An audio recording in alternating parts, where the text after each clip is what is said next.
Here we discuss the black holes. We have seen that black holes are the final stage of stars' life. So stars having mass less than the Chandrasekhar limit, അതായത് 1.4 times the mass of the sun എന്ന് പറയുന്നത് white dwarfs ആവുന്നു. 1.4 to 3 times the mass ഉള്ളത് neutron stars ആയിട്ട് മാറുന്നു. And the stars having mass greater than 3 times the solar mass will become black holes directly. അതുപോലെ തന്നെ ഈ വൈറ്റ് ഡ്വാർഫ്സും ന്യൂട്രോൺ സ്റ്റാർസും ടൈം പാസ് ചെയ്യുമ്പോൾ they will attract matter from the nearby stars due to their strong gravitational field. അപ്പോൾ ആ limit increase ചെയ്യുന്നു, അതും ഫൈനലി ബ്ലാക്ക് ഹോൾസ് ആയിട്ടാണ് മാറുക. അപ്പോൾ if the universe last long everything will be black holes because black ഹോൾസിന് intense gravitational field ഉണ്ട്. അത് നിയർ ബൈ ഒബ്ജക്ട്സിനെ അങ്ങനെ അട്രാക്ട് ചെയ്ത് ഫൈനലി എല്ലാം ബ്ലാക്ക് ഹോൾസ് ആയിട്ടാണ് മാറുന്നത്. അപ്പോ നമ്മള് ന്യൂട്രോൺ സ്റ്റാറിന്റെ mass 3 times the mass of sun increase ചെയ്ത് കഴിഞ്ഞാല് നമുക്കറിയാം there will be collapse and there will be increase in temperature and pressure. അപ്പൊ ഈ പ്രഷറിനും ടെമ്പറേച്ചറിനും കറസ്പോണ്ടിങ് ആയിട്ടുള്ള എനർജി എക്സ്ട്രാ മാസ് ആയിട്ട് മാറും. അത് that speed up the collapse. അപ്പൊ നമുക്കറിയാം energy is equivalent to mass. So the energy associated with the pressure and temperature will act as the additional mass. So nothing can stop the crush of gravity. The core collapses and ഇത്രയും dense ആയിട്ടുള്ള object ആയിട്ട് മാറുന്നു. That is called a black hole. So that is the end of the star's life. So here we are discussing about this black holes and neutron സ്റ്റാറിന്റെ ഫോർമേഷനും സൂപ്പർനോവയും നമ്മൾ already discuss ചെയ്തിട്ടുണ്ട്. And if the core of the star contains about 3 or more solar masses, that will object will collapse into a black hole. Okay, so neutron degeneracy വരെ break ചെയ്യുന്ന അത് black hole ആയിട്ട് മാറുന്നു. So the core collapse into an object with very small radius. ഏകദേശം നമുക്കറിയാം neutron സ്റ്റാർസിന്റെ mass കൂടുന്നതിനനുസരിച്ച് radius കുറയുന്നുണ്ട്. അപ്പൊ ആ ലിമിറ്റ് എത്തുമ്പോൾ അത് 0 റേഡിയസ് പോലെ നമ്മള് വൈറ്റ് ഡ്വാർഫ്സിന് ഡിസ്കസ് ചെയ്ത അതേ കേസ് തന്നെ വരുന്നുണ്ട്. So that means it has no size at all. It is very tiny. So the core collapses and its density increases, the surface gravity increases. അപ്പൊ ഇങ്ങനെ അതിന്റെ ബ്ലാക്ക് ഹോളിന് ഒരു സൈസ് ഉണ്ട്, പക്ഷെ അതിന്റെ കോറിന്റെ സൈസ് എന്ന് പറയുന്നത് 0 സൈസ് ആണ്, നോ സൈസ് അറ്റ് ഓൾ. അപ്പോ ആ core collapse no size object ആവുമ്പോ അതിന്റെ ഗ്രാവിറ്റി ഇൻഫിനിറ്റ് ആവും. So when the core collapses to 0 size, the gravity become infinite. That means very, very, very high gravity. So this entity which has no physical size but the infinite gravity is called a singularity. അപ്പൊ അതിന്റെ black ഹോളിന്റെ core എന്ന് പറയുന്നത് ഒരു singularity ആയിട്ടാണ് act ചെയ്യുന്നത്. It has no physical size but the gravity is infinite. And we know that the escape velocity of an object is the velocity that needs to escape from the pull of the gravity of the celestial object. അപ്പോൾ ഒരു particular celestial object നിന്ന് ഒരു മെറ്റീരിയലിനെ escape ചെയ്യാനുള്ള velocity ആണ് escape velocity. അതായത് എർത്തിന്റെ നിന്നുള്ള escape velocity എന്ന് പറഞ്ഞാൽ 11 km/s ആണ്. അപ്പൊ ഇത്രയും വെലോസിറ്റിയിൽ ഒരു ഒബ്ജക്ട് ട്രാവൽ ചെയ്താൽ മാത്രമേ അതിന്റെ ഗ്രാവിറ്റേഷണൽ ഫീൽഡിൽ നിന്ന് എസ്കേപ്പ് ചെയ്യാൻ പറ്റൂ. അപ്പൊ ഈ എസ്കേപ്പ് വെലോസിറ്റി എന്ന് പറയുന്നത് ഈ ഈ സെലസ്ട്രിയൽ ഒബ്ജക്റ്റിന്റെ മാസിനെ ഡിപ്പെൻഡ് ചെയ്യുന്നുണ്ട്, അതിന്റെ റേഡിയസിനെ ഡിപ്പെൻഡ് ചെയ്യുന്നു. റേഡിയസ് എന്ന് പറഞ്ഞാൽ അതിന്റെ സെന്ററിന് അതിന്റെ സർഫസിലേക്കുള്ള ഡിസ്റ്റൻസ്. അപ്പൊ സർഫസ് എന്നാണല്ലോ നമ്മൾ അതിനെ ത്രോ ചെയ്യുന്നത്, അപ്പോഴാണ് അത് എസ്കേപ്പ് ചെയ്യുന്നത്. അപ്പോ that escape velocity depends on M and R. So mass കൂടുതലുള്ള റേഡിയസ് കുറവുള്ള ഒബ്ജക്റ്റിന് എസ്കേപ്പ് വെലോസിറ്റി കൂടുതലായിരിക്കും. മാസ് കൂടുക റേഡിയസ് കുറയെന്ന് പറഞ്ഞാൽ ഡെൻസിറ്റി കൂടുതലുള്ള ഒബ്ജക്റ്റിന് എസ്കേപ്പ് വെലോസിറ്റി വളരെ കൂടുതലായിരിക്കും. So if the object is very massive and very small so that its density is very high, for such object the escape velocity will increase.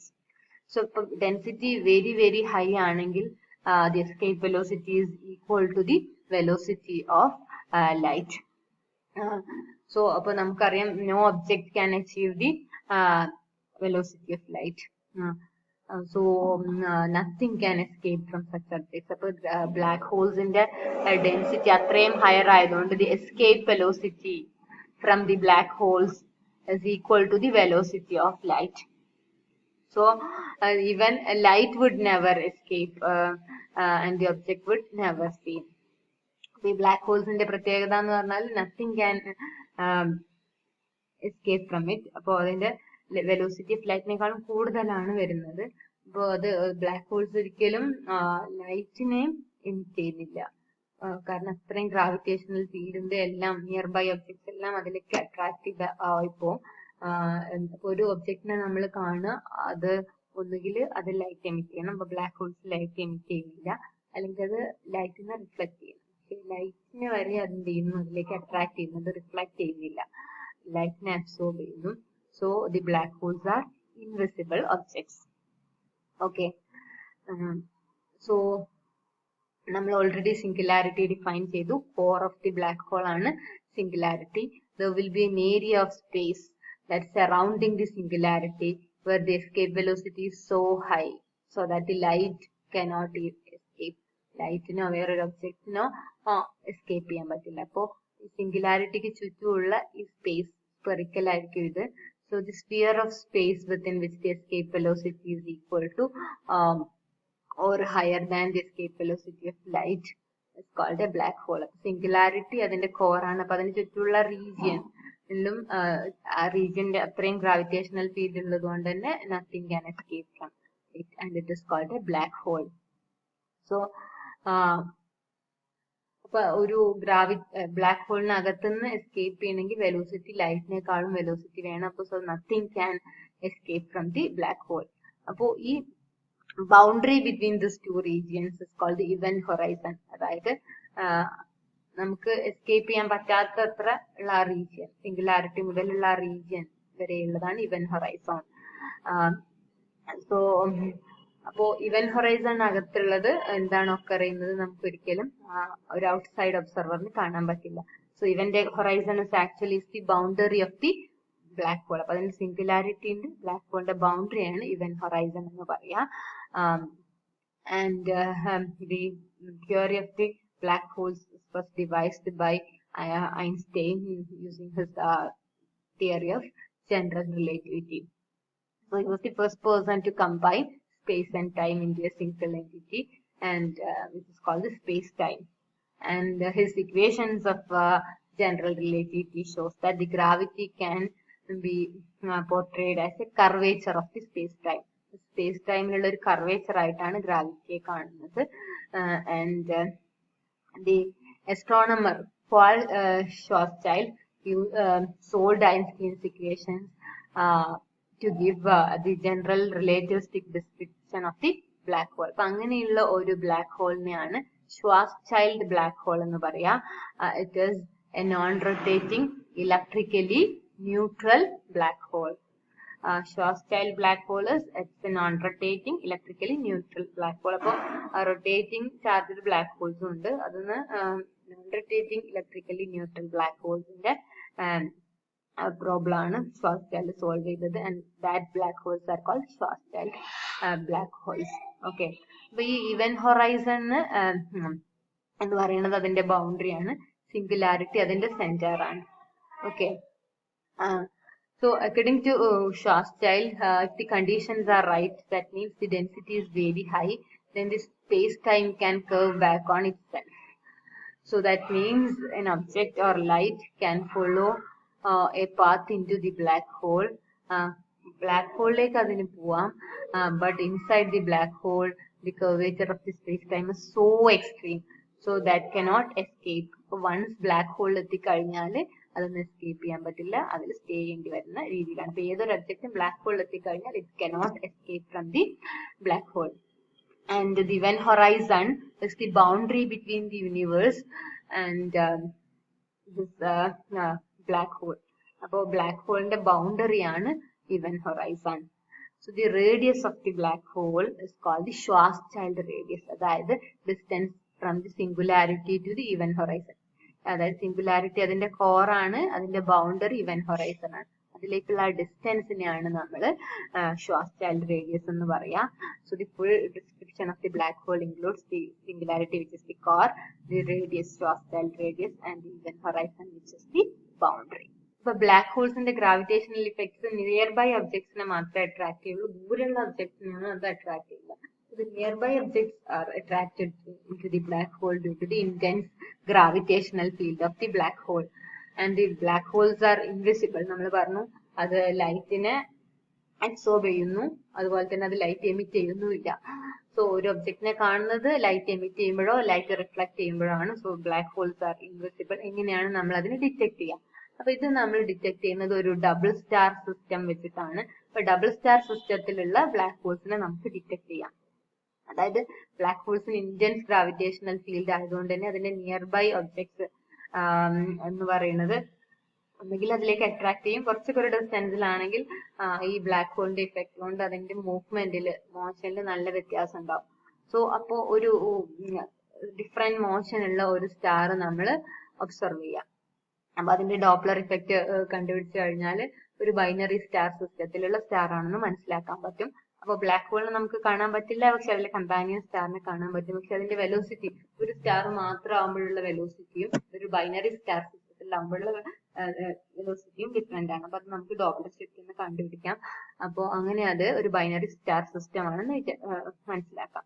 അപ്പൊ അതിൽ രണ്ട് സ്റ്റാർസിനെയും കാണാൻ പറ്റുമെങ്കിൽ അത് ബ്ലാക്ക് ഹോൾ അല്ല, കാരണം അതിൽ ഒരു സ്റ്റാർ നമുക്ക് കാണാൻ പറ്റും, ഇൻവിസിബിൾ ആയിട്ടുള്ള സ്റ്റാർ ആയിരിക്കും ബ്ലാക്ക് ഹോൾ.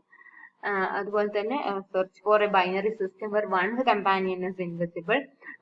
എത്ര പവർഫുൾ ആയിട്ടുള്ള ടെലിസ്കോപ്പ് യൂസ് ചെയ്താലും ഒരു കമ്പാനിയനെ കാണാതിരിക്കുന്ന രീതിയിൽ നമ്മളൊരു ഡബിൾ സ്റ്റാർ സിസ്റ്റം ചെക്ക് ചെയ്യണം. അതായത് രണ്ടാമത്തെ സ്റ്റാറിന്റെ വെലോസിറ്റിയിൽ നല്ല അവിടെ ഒരു നിയർ ബൈ ഒബ്ജക്ട് ഉണ്ട് എന്നുള്ള രീതിയിൽ ഡിഫറൻസ് വരുന്നുണ്ട്.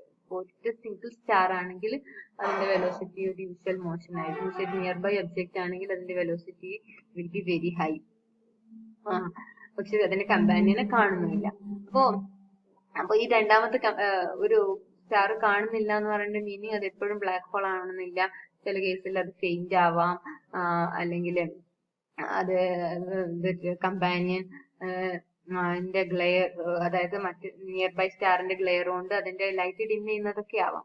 ചില കേസിൽ അത് ന്യൂട്രോൺ സ്റ്റാർ ആവാം. ഓക്കെ, അപ്പൊ അതുകൊണ്ട് തന്നെ അത് ബ്ലാക്ക് ഹോൾ ആണെന്ന് മനസ്സിലാക്കാൻ നമുക്ക് കുറച്ചുകൂടെ ഇൻഫർമേഷൻ വേണം. So for that we use the Kepler's law. അപ്പൊ അതായത് അതിന്റെ കെപ്ലർസ് ലോ വെച്ചിട്ട് അതിന്റെ മാസ് കണ്ടുപിടിക്കുകയാണ്. ഗ്രേറ്റർ ദാൻ 3 സോളാർ മാസസ് ആണെങ്കിൽ അതൊരു ബ്ലാക്ക് ഹോൾ ആയിരിക്കും. അപ്പൊ വേറൊരു ഇൻഫർമേഷൻ ഉള്ളതെന്ന് വെച്ചാൽ അതിന്റെ ഈ രണ്ട് സ്റ്റാർസും ബൈനറി സ്റ്റാർ സിസ്റ്റത്തിൽ ഇങ്ങനെ റിവോൾവ് ചെയ്യുമ്പോൾ ഈ ബ്ലാക്ക് ഹോൾ നിയർ ബൈ സ്റ്റാറിന് മാറ്റർ ഇങ്ങനെ അട്രാക്ട് ചെയ്യും. സോ അതൊരു എക്രീഷൻ ഡിസ്ക് പോലെ ഫോം ചെയ്യും.